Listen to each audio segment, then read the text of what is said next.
session ឯទី2 swift ឯទី3 strategy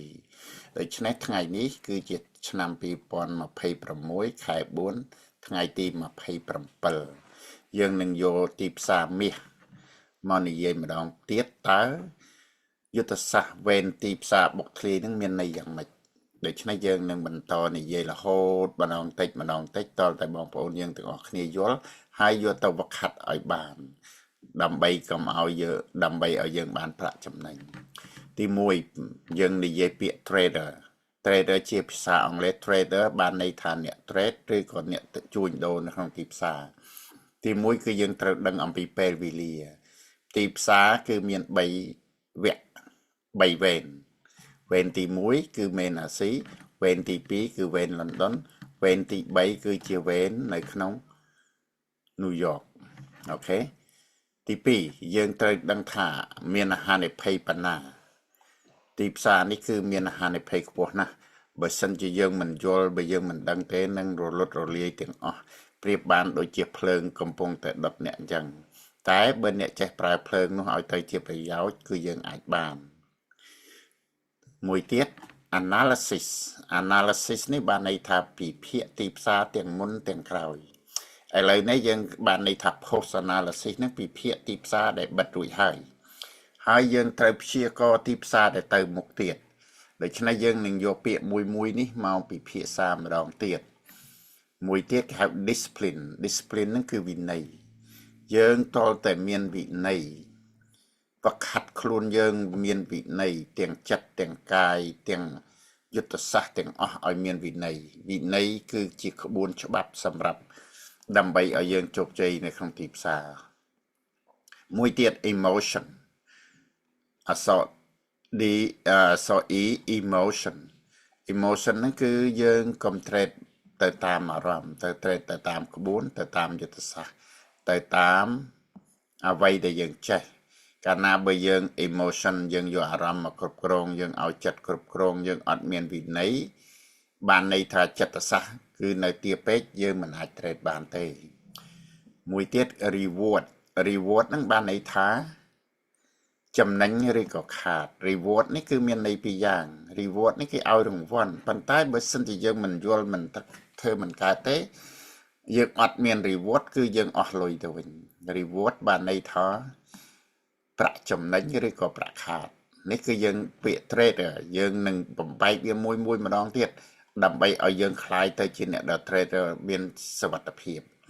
ដើម្បី trade កើតតើមាន5ចំណុចទី1បងប្អូនយើងត្រូវតែក្តាប់ព័ត៌មានខ្លះនៅក្នុងជុំវិញពិភពលោក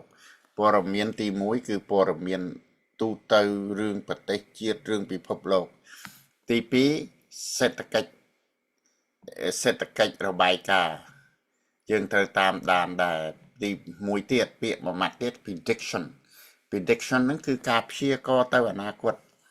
ដូច្នេះយើងត្រូវមានទស្សនៈព្យាករណ៍ទៅអនាគតតើទីផ្សារនឹងវាទៅណាមកណាហើយធ្វើមានអ្វីខ្លះឧបករណ៍អ្វីខ្លះដើម្បីព្យាករណ៍ទៅអនាគតនោះបានមួយទៀតគឺ technical នេះគឺបានន័យថាបច្ចេកទេសនេះគឺ graphic នឹងឯងយើងយក graphic យើងយក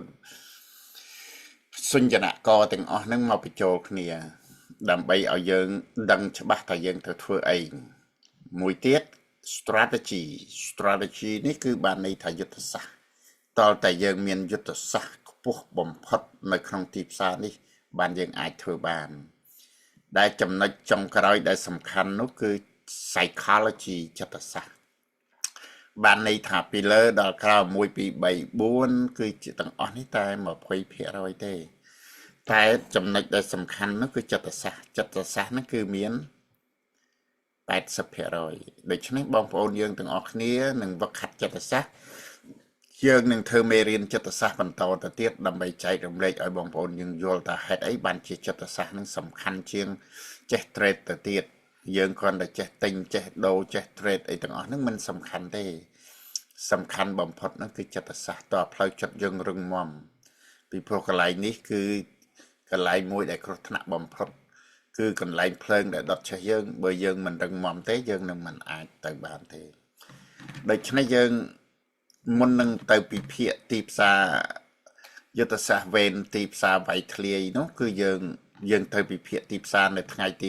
27នេះពីម៉ោងពីថ្ងៃអាទិត្យរហូតមកដល់ថ្ងៃច័ន្ទនៅរដ្ឋ California យើងមើលថាទីផ្សារពេលវាបើកឡើងវាមិនវាចុះហើយដល់ពេលម៉ោងអាស៊ីវាបុកឡើងទាំងអស់តែម៉ោងអាស៊ីនេះវា sweep វាលើទៅហួសហ្នឹងទេហើយដល់ម៉ោង London ឃើញទេ London វាអត់ទៅណាទេវា sweep low មកទៀតហើយចុះមកដល់នៅក្នុងម៉ោង New York បានន័យថាវាមកដដែលឃើញទេទីចុះឡើងចុះគឺនៅតែដដែលដូច្នេះយើងយល់វាទាំងអស់ហ្នឹងតើយើងគិតធ្វើ position យើងយ៉ាងម៉េចតើយើងចូលយ៉ាងម៉េចបានយើងនឹងយកវាទាំងអស់នេះមកមើលមកវឹកហាត់វាម្ដងបន្តិចម្ដងបន្តិចដូច្នេះដើម្បី trade SSS 3ដងនេះបានយើងមានជំហានមួយដែលយើងគួរដឹងទី1យើងត្រូវតែបញ្ជាក់ទិសដៅនៅក្នុងរយៈពេលវែងមួយថ្ងៃម្ដងដូច្នេះមួយថ្ងៃនេះគឺវាចុះនេះយើងត្រូវមើលទិសដៅនៅក្នុងរយៈពេលមួយថ្ងៃតើមួយថ្ងៃហ្នឹងទីផ្សារទៅណាទៀននីមួយហ្នឹងវាបញ្ជាក់អីខ្លះទី2យើងត្រូវរកពេលរយៈពេលខ្លីបន្តិច1ម៉ោង2ម៉ោង4ម៉ោងដើម្បីបញ្ជាក់ដើម្បីឲ្យដឹងថាវាឡើងឬក៏វាចុះមួយទៀតហើយយើងមួយទៀតដែលយើងត្រូវធ្វើនោះគឺយើងត្រូវមើលទីផ្សារអាស៊ីនេះទីផ្សារអាស៊ីនេះវាយ៉ាងម៉េចនេះវាយ៉ាងម៉េចណាវានៅទាបវានៅខ្ពស់វានៅរែងហើយបន្ទាប់ពីនឹងមកវាទៅម៉េចហើយបានយើងទៅមួយទៀតទី4យើងទៅរកមនុស្សដែលចូលចិត្តកន្លែងផ្ដុំគ្នា support resistance ឬក៏ supply demand ហ្នឹងគឺនៅត្រង់ណាណែឃើញទេនេះបានន័យថាវាផ្ដុំគ្នានៅកន្លែងហ្នឹងគឺកន្លែងមនុស្សដែលគេចូលចិត្តមនុស្សដែលគេត្រូវការឃើញទេហើយមួយទៀតគឺយើងត្រូវមើលវា sweep វាបុកធ្លាយអត់នេះវាបុកធ្លាយអត់ទេវាអត់ធ្លាយទេឃើញ2ដងប្រហែលដងគឺវាអត់ធ្លាយទេអញ្ចឹងបានន័យថាវាបញ្ជាក់ទិសដៅត្រឡប់ចុះមកវិញហើយណាមួយទៀតយើងត្រូវបញ្ជាក់ថាវា break market structure អត់ទេឃើញទេឃើញវា break market structure ទេនេះ support become resistance become support បានន័យថាម៉េចយើងមានឱកាសយើងអាចចូលបានណា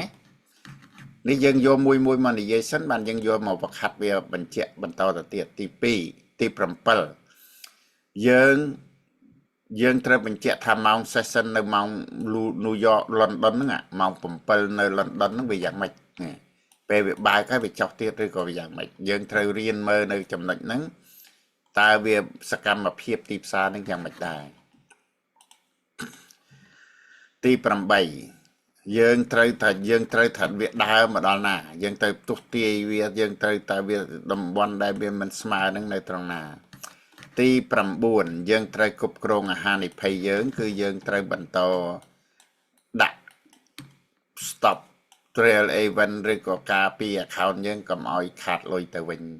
ដូច្នេះថ្ងៃនេះយើងគ្រាន់តែបង្ហើបនៅកន្លឹះខ្លះបានយើងយកទាំងអស់នេះមកវឹកហាត់ហើយវឹកហាត់ទៀតរហូតដល់ទៅជាធម្មជាតិផងយើងបានយើងអាចរលុយពីទីផ្សារនេះបានព្រោះអីទីផ្សារនេះគឺជាកន្លែងមួយដែលពិបាកបំផុតមិនងាយម្នាក់ធ្វើបានទេអ្នកខ្លះ10ឆ្នាំ5ឆ្នាំធ្វើមិនតាន់បានផងតែបើយើងចង់បានវាពិតប្រាកដយើងខំប្រឹងបន្តទៅទៀតសូមអរគុណជម្រាបលាយើងនឹងបន្តវឹកហាត់មេរៀននេះទៅទៀតអរគុណ